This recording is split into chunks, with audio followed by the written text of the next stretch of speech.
You're trying. I know you are. You're visualizing, you're affirming, you're holding the vision in your mind like a lifeline, but somehow it still feels stuck, delayed, as if the universe heard your order but forgot to deliver.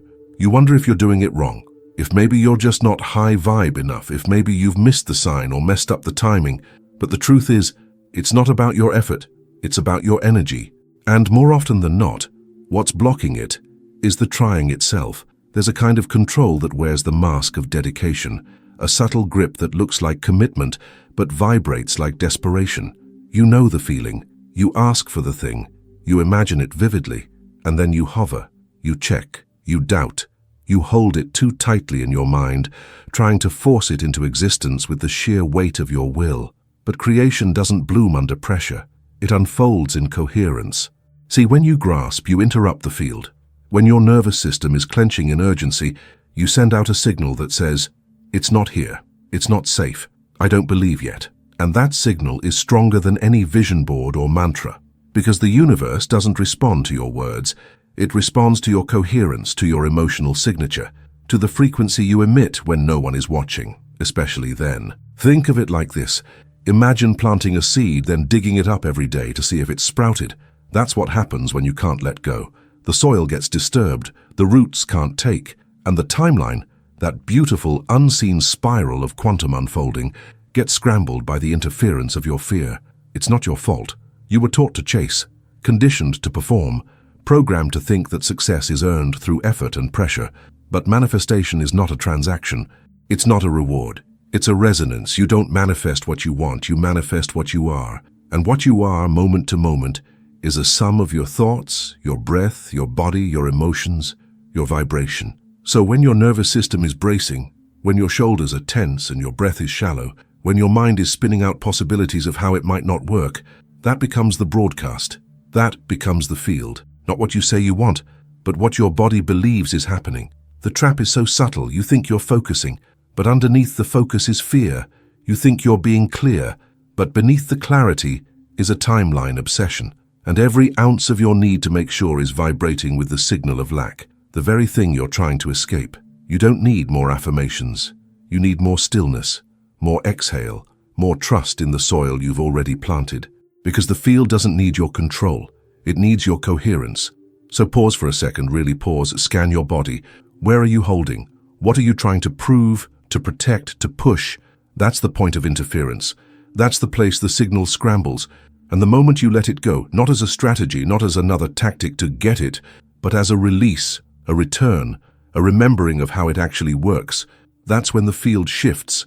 That's when the current starts to move again. Not with control, but with coherence. Not with effort, but with essence. Not with pressure, but with presence. I used to think surrender meant giving up, that letting go meant I no longer cared, that if I wasn't actively managing the outcome, I was being irresponsible with my dreams.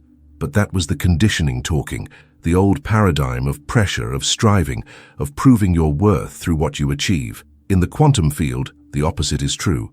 Surrender isn't weakness, it's signal. It's coherence. It's the moment your nervous system whispers, "I already am." And in that exhale, the frequency stabilizes, the distortion clears, the wave collapses, because the observer, you, has finally stepped out of fear and into knowing. But we resist it, don't we? We resist the void between asking and receiving, that gap where nothing seems to be happening, where silence echoes louder than signs, where your ego panics, searching for meaning in the unknown. But the gap is sacred. It's the quantum womb, the space where the new timeline takes root. And if you fill it with noise, with checking, fixing, doubting, you collapse it before it can crystallize. That's what most people don't see. That the manifestation isn't just about the vision. It's about your vibration between the vision and the manifestation. It's how you hold yourself in the pause. It's how you breathe when the evidence hasn't yet arrived. And that's where embodiment enters. Because when you embody the state of already having, when your cells relax, your chest softens, your heart opens, your field becomes magnetic. Not hypothetically, energetically, measurably. Coherence between heart and brain creates an electromagnetic signature that literally pulls aligned experiences toward you. But coherence can't be faked. That's why mantras without nervous system safety don't land.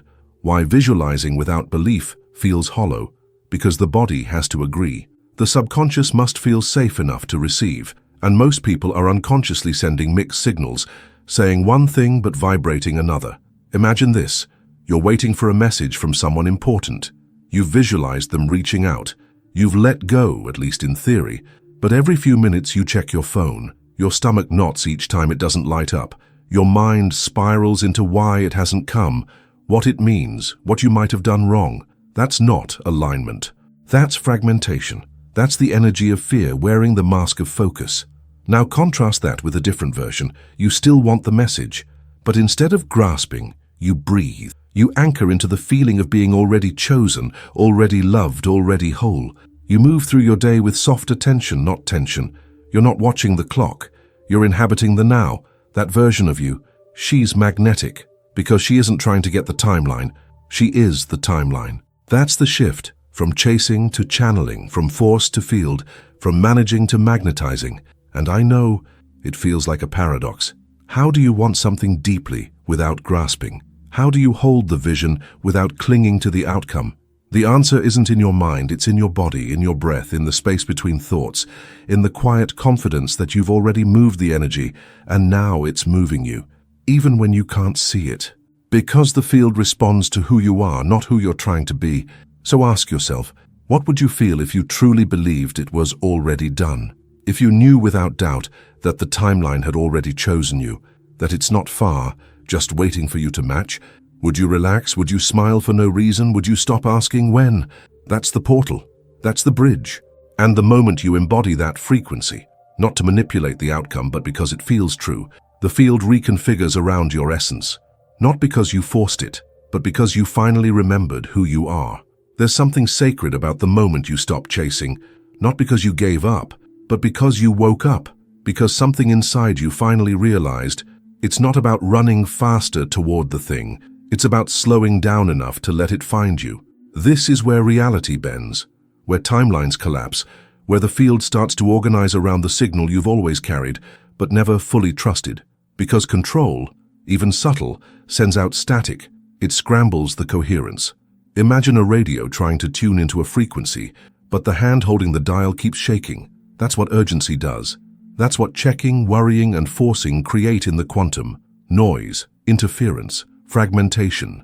And yet this is what most people do unconsciously.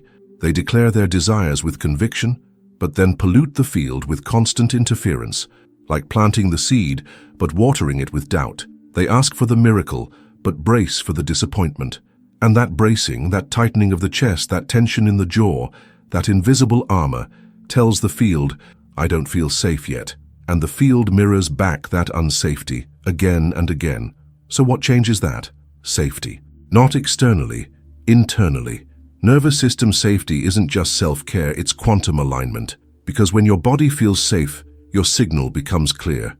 When your heart is open and your breath is full, you emit coherence.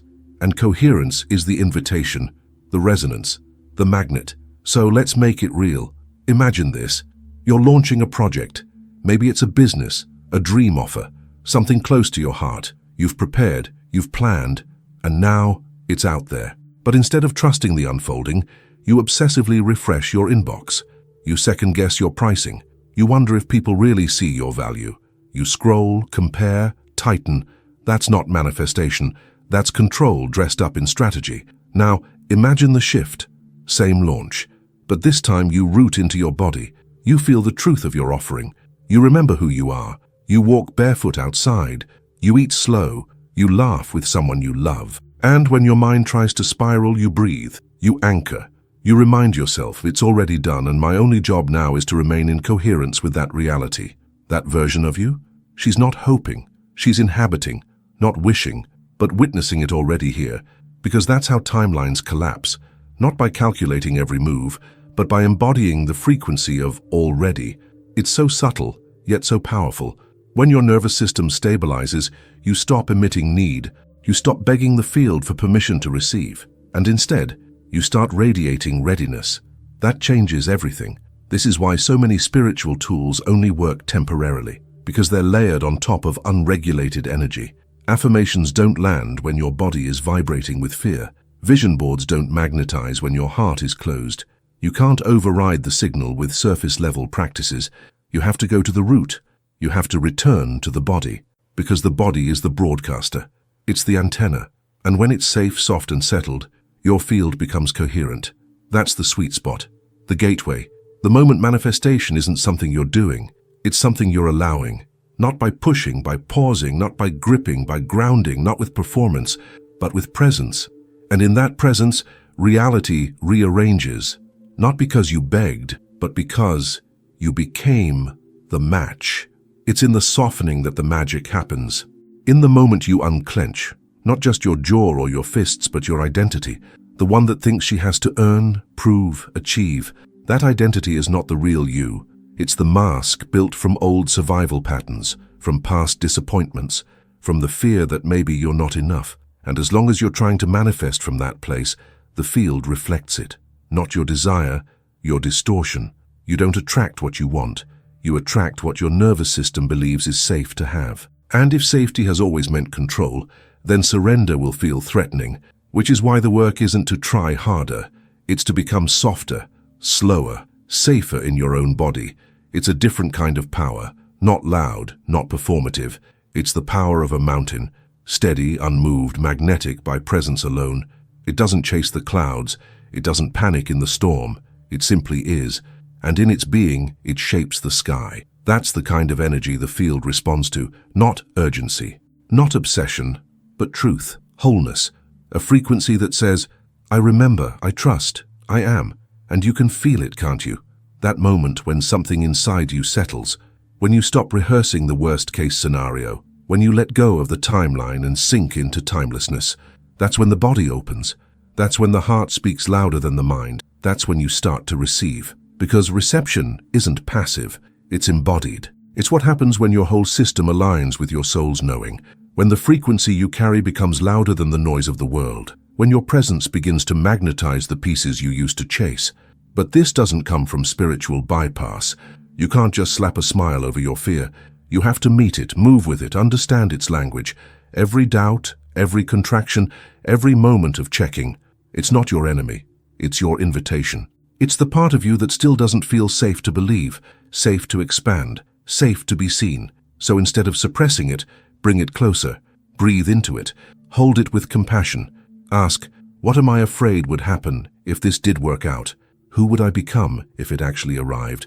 Sometimes we're not blocked because we don't believe it can happen. We're blocked because we're not ready to receive who we'd have to be. And this is where the deeper shift happens. Where identity meets vibration. Where manifestation becomes not a goal but a byproduct of self-remembrance. Because the future you, the one who already has it, isn't different because she achieved more. She's different because she aligned more. She relaxed. She opened. She trusted the unseen more than the evidence. She embodied the version of herself who no longer needed to grasp because she knew she was the field.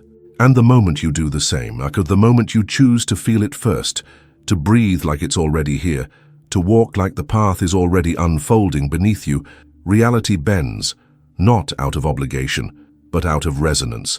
Because manifestation isn't the result of control, it's the echo of coherence, the mirror of your embodiment. And the more you remember, the less you need to manage, the less you try to get, the more you start to become. And in that becoming, everything begins to come to you. Sometimes the most powerful thing you can do is stop reaching, not because you're giving up, but because your reaching has become a disguise for lack, for fear, for separation from the version of you that already has it. You reach when you don't yet believe it's already yours, but the quantum doesn't respond to hope, it responds to harmony. And the field doesn't deliver based on how much you want something. It organizes around how much you match it. And matching doesn't mean effort. It means intimacy, familiarity, embodiment. You have to become emotionally fluent in the frequency of already. To walk around in the skin of your desired timeline, not as a fantasy, but as a feeling, a felt sense, a lived vibration. So instead of asking, where is it? Why hasn't it come yet? Try asking, what would this version of me feel like? Right now, in this moment? Would she be tense? Would she be waiting? Would she be refreshing the evidence? Or would she be laughing more, moving slower, speaking more gently to herself? That's the real portal, not the perfect routine or the next tool, but the tiny energetic shifts that align you with the version of yourself who is no longer in lack. And yes, sometimes that means doing less. Not because less is always better, but because your doing is sometimes infused with fear, with pressure, with the belief that you have to keep the universe on a leash, or it might forget you. But the universe doesn't forget you. It mirrors you, and when your signal is scattered, when you're split between hope and doubt, vision and fear, the mirror gets foggy, the reflection takes longer, clarity doesn't come from more effort. It comes from coherence. So what does coherence feel like? It feels like breath, like peace without a reason, like holding your own heart in both hands and saying, "I've got you, we're safe, it's already unfolding." It feels like walking through your day with the quiet confidence of someone who's already chosen by the timeline, who no longer waits for the proof, because her presence is the proof. And here's the paradox. The moment you stop needing it to come, it starts to come faster. Because you've removed the static, the grip, the resistance. That doesn't mean you become indifferent. It means you become integrated. The desire no longer lives outside you. It moves through you. It speaks in your posture, your choices, your breath. And when that happens, when the desire becomes a living frequency instead of a distant future, manifestation becomes effortless, not because you finally figured it out, but because you finally stopped trying to figure it out. And you remembered the truth. You don't magnetize from your mind, you magnetize from your being. You don't receive from force, you receive from frequency. You don't chase the path, you become the path. And from that place, nothing is blocked. Because you're no longer the version of you who blocks, you're the version who remembers. What if the waiting isn't punishment, but preparation? What if the gap between desire and delivery isn't a delay, but a refinement, a sacred tuning of your frequency, so that what arrives can actually land? Most people miss this. They see the pause and panic. They assume the absence of results means something's wrong, but in quantum terms, stillness is often the space where alignment deepens, where coherence calibrates, where your timeline gathers momentum in silence. Because manifestation is not a vending machine, it's a mirror, and the reflection doesn't appear when you demand it. It appears when you become it. But becoming doesn't happen through force. It happens through presence, through the quiet yes to this moment, even if it's uncertain, even if it's not what you imagined. Because every breath you take in trust sends a ripple through the field, and those ripples echo further than you know. I've seen it time and time again. The moment someone stops needing it, the energy clears. The fog lifts, the field starts flowing again, and what once felt stuck begins to accelerate. Not because the desire changed, but because the signal did. And signal comes from the subconscious, from the body, from the patterns etched into your nervous system, from years of protecting, performing, and surviving. Which is why this work isn't just spiritual. It's somatic, it's visceral, it's embodied. You have to feel your way into the frequency. You have to walk it, breathe it, live it before it arrives. Imagine walking into a room where your manifestation already exists. Who are you in that space? How do you speak? How do you hold yourself? What are you no longer worried about? Now bring that into today, because the field isn't responding to the future version of you. It's responding to this one, the one who either matches the frequency or doesn't yet feel safe to hold it. And if that's true, if you're still learning to feel safe in the having, there's nothing wrong. There's only refinement, alignment, a deeper softening into trust. The ego wants speed, the soul wants resonance, and the soul knows there's a version of you on the other side of this waiting who is more grounded, more radiant, more ready to receive than you've ever been. She's not waiting, she's preparing, not from fear, from embodiment. Because here's the thing, once you become her, you won't even need the thing in the same way. Not because the desire is gone, but because the lack is. And when lack dissolves, manifestation becomes inevitable. So if it still feels far, breathe. If it feels stuck, soften. If it feels like you're doing everything right and still not seeing the shift, trust the timing you can't yet see. Because on a quantum level, everything is already in motion. Every coherent breath you take is collapsing a timeline. Every moment you remember who you truly are is sending out a signal stronger than any strategy. And the universe? It's not ignoring you. It's responding to the version of you that's coming into focus. And that version, she's magnetic. You'll know you've shifted when the question changes from when will it come to how can I deepen into who I already am? That's the turning point. The moment the axis of your desire moves from grasping to grounding, from reaching to radiating, it's subtle but unmistakable. The energy becomes softer but stronger, less noise, more knowing. Because at the core, manifestation isn't about getting what you want. It's about collapsing every part of you that believes you're separate from it, that believes you need to earn, prove, perform, or wait your way into worthiness.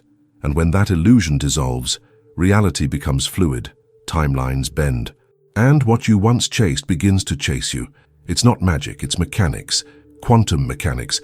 Energy responds to the observer, not the words, not the thoughts, but the state, the emotional coherence, the embodied signal, and the body doesn't lie. You can say, "I trust" 1,000 times, but if your gut is tight and your breath is shallow and your heart is bracing for disappointment, that's the broadcast, that's the spell, and the field listens.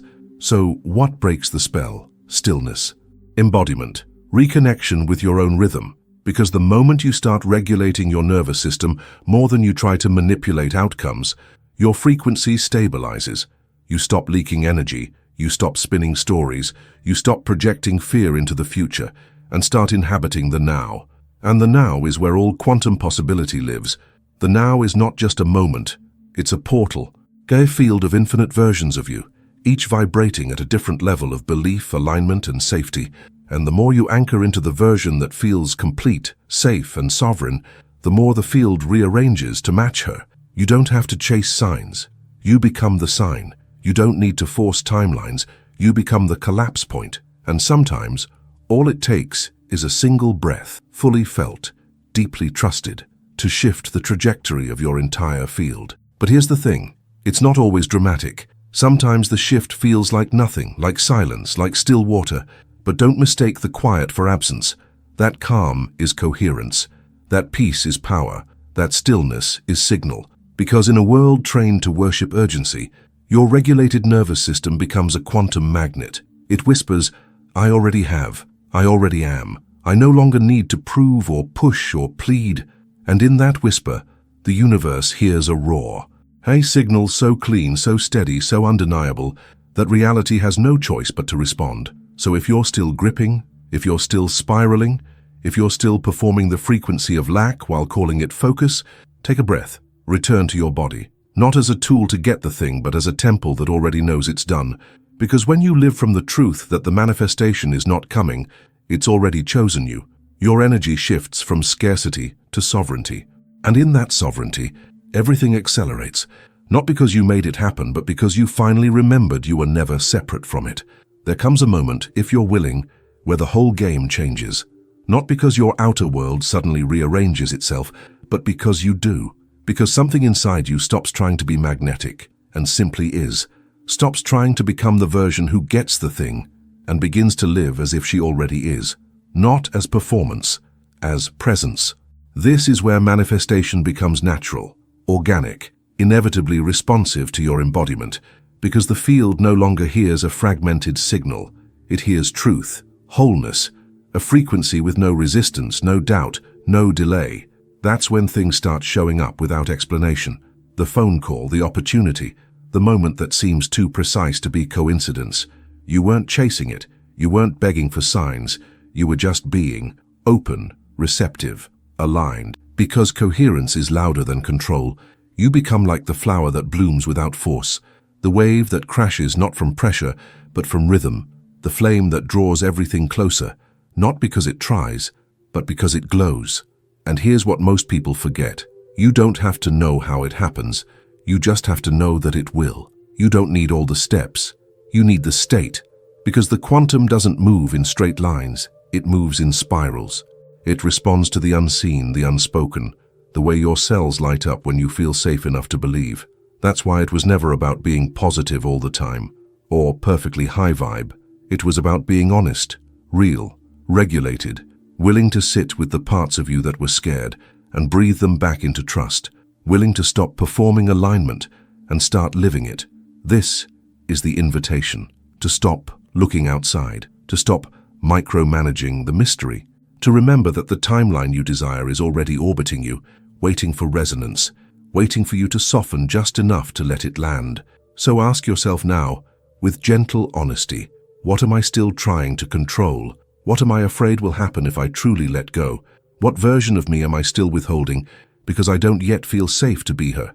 And then, breathe, not as a strategy, as a surrender, not as a tactic, as a truth, because every breath in trust collapses a timeline of fear. Every moment of embodiment transmits a signal stronger than all your planning, and every time you remember your power lives not in doing, but in being, the field reshapes itself around that memory. You are the quantum key, not your affirmations, not your effort, your essence. And when you live from that, when you root into the frequency of already, when you become the version of you who no longer waits, no longer grasps, no longer begs the universe to notice, the universe rushes in, not because you forced it, but because you finally stopped blocking it, because now you are the match.